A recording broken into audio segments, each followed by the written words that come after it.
ファイナルアウトくらいやっていこな。100% ホラーゲームだ。都市探検家が廃墟の刑務所で撮影した映像を体験するファウンドフッテージホラーや。シナリオ設定はよくある感じだね。それじゃあやっていこう。警告。次の映像は機密情報です。許可なく閲覧した者には連邦法に基づき厳重な刑事罰が課せられます。アクセス権限のない者は法の最大限の範囲で処罰されます。米国イレギュラーセキュリティ局は異常から国と国民を守るために設立されました。2024年に成立したファイナルアウトクライ法に基づき、この事件ファイルのセキュリティクリアランスレベルが引き下げられました。この映像は、探検家がヘロン矯正施設の廃墟からの脱出中に NTT871 号に遭遇する様子を記録したものです。化け物に出会う系ってことやな。明るくてびっくりした。電気通ってるんかな。最高や。移動は WASD でシフトダッシュあり、チェックはいいだよ。導入文の左下に書いてあったから知っとるで。電気ついてるけど配電盤がある。触れるんか。触れたよ。何が変わったんや。時間差で消えた。下手にいじらないでおこう。触れるってことは後々停電するんやろなって。電話は使えない。通話したい相手もおらんしな。主電源の他に部屋の電灯スイッチもあってくれる感じ。目に優しい神ゲーか。いや、これ何のスイッチかわからぬ。5部屋あるね。どこから行こうか。何？ドア閉められたけど開いたや。閉められて戻れないとかやないんやな。で、どこから行く？ A ブロックとか書かれとるし順番がええけど正面の赤い光が気になるわ。開かないや。他全部見て回ろか。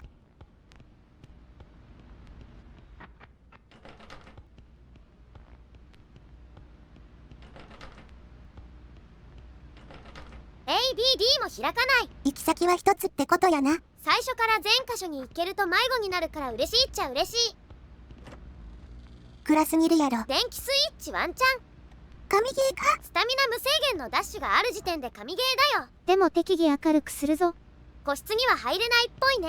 独房やし入りたくもないやろ。入って脱獄してみたい気持ちはあるよ。親が泣くぞ。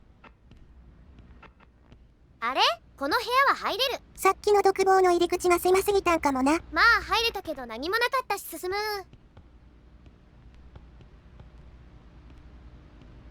鉄格子が全部ないと入れるけどドア一つ分ないだけだと入れない感じだね。デブなんかな。荷物多いんじゃない？ああ確かに準備万端リュックいっぱいできてるかもしれんな。雰囲気変わったけど何の場所？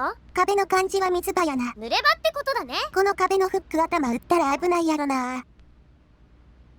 左がトイレで右がシャワーっぽいな。壁に文字書かれてるしシャワー行こう。私を元に戻して。方程式？いやただ単に体のパーツ集めて持ってこいって話やろな。床が血まみれだけど洗い流しやすい場所でよかったね。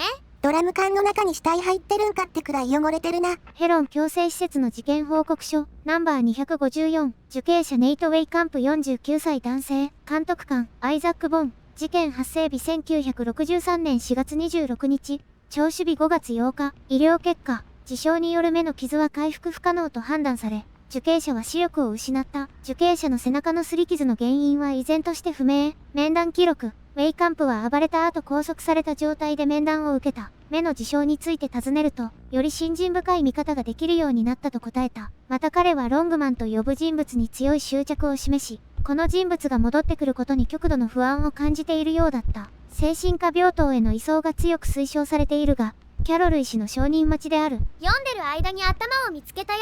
一つずつ持っていくのかわからんけど戻ろか。ほいさ、振り向いたらスケアが来ると思ったけど違ったか。まだ早いわな。最後のパーツ入手時がベストスケアタイミングや。これ2階も入れない部屋多いや。出れないんやなくて入れない独房は新しいなと思うで。さっきのメモはこの場所が苦痛で気が狂っちゃった人がいたって話なのかな。入院で気がめいる人もおるし閉じ込められるって結構苦痛なんやろな。置いたら次のメモが出てくる式なんだね。パーツも随時置かれとるんやろな。事件報告書ナンバー255。受刑者ネイト・ウェイカンプ。享年49歳。死んどるやん。監督官変わらず。事件発生日は1963年5月11日。囚人は現場で死亡が確認された。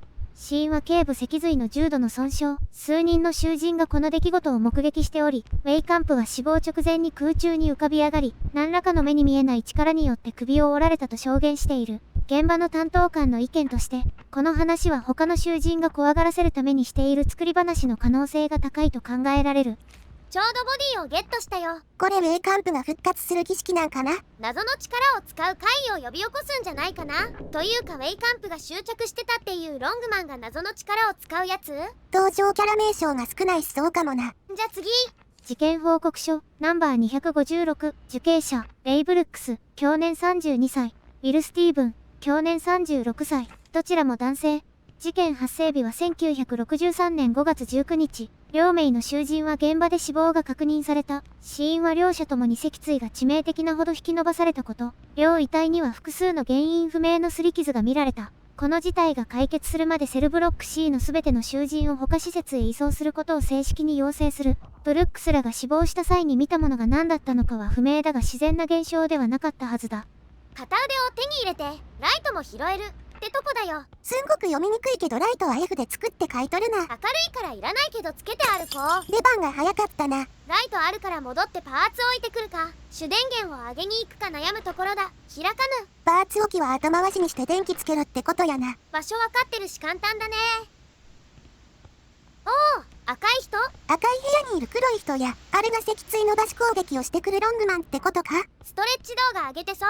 てか会えなかったね。光が苦手なんやろか。ノイズ攻撃されてるな。これ後ろにいるね。覚悟を持って振り向いとけ。ベストスケアタイミングや。行き止まりプラス暗転復帰プラス直前のノイズで予測できちゃってたね。ガキ泣いとるで。綾瀬。猫かもしれない。鳴き声が似てるってよく聞くけど、今回のはそこまで似てへんな。冬の夜に盛ってる猫の鳴き声はよく似てるよ。いやわからん。一応鳴き声止める道具探すか。部屋出たら泣きやんだから探さんでええで。ほい、あと腕一本。ほん、助けて。簡単譜なのか本気で神に祈ってるのか微妙なところだね。すごく今更だけどパーツに近づいてる時はドキドキするみたい。異常者やん。怖い方のドキドキなんじゃないの。血とか欠損部位で興奮してる可能性もあるやろ。まあそうかも。性癖に寄せなしだもんね。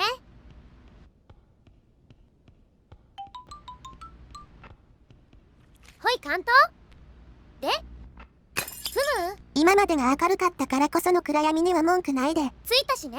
お、鍵ある。白でピックアップしてくれんと見逃すやろこれ。注視するであろう場所だから別によしだよ。で、鍵の束を手に入れたから開かなかった場所を開いて回ろう。大ホールの赤いランプが緑になってるし、そこ行けってことやな。手に入れたのが鍵ならそこ行くけどさ、鍵の束だから他も触ってみたくなるよね。普通に今開いた場所で役目を終えたと思うで。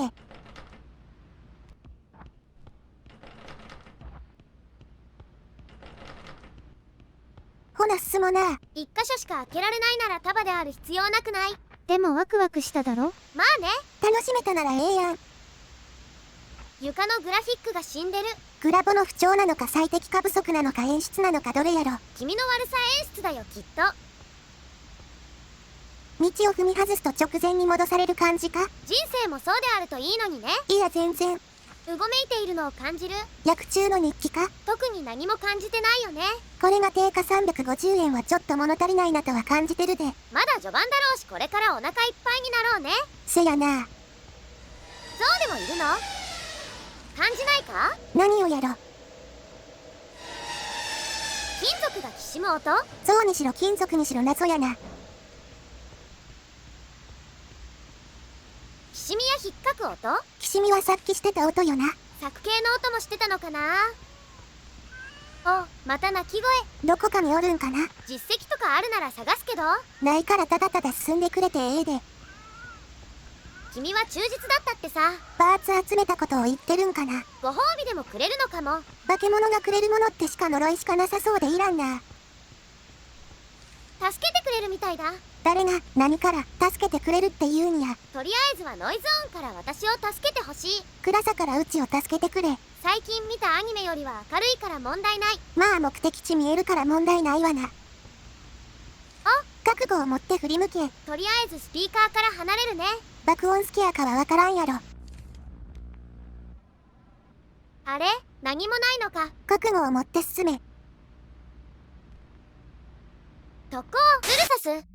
この映像は撮影から約2ヶ月後、法執行機関によって回収された。探検家の遺体は刑務所周辺に散らばって発見された。映像の検証後この事件の権限は DIS に委ねられた。ヘロン強制施設はその後有人警備が置かれ、ブラックサイト62と指定された。NTT871 の正確な性質についてのさらなる調査は現在進行中である。終わり。まあよくあるファウンドフッテージやったな。面白くもつまらなくもない味がしないゲームだったよ。それ以外に特に感想はないなあ。グッドかバッドならグッドでええよな。2択ならギリギリでグッドだね。ギリギリでね。余計なこと言われそうやし今回はここまでや。次は。買って積んでおいたハウンドフッテージホラーあるからやろうね。期待しててね。はい今回はここまでや。次回もよろしくな。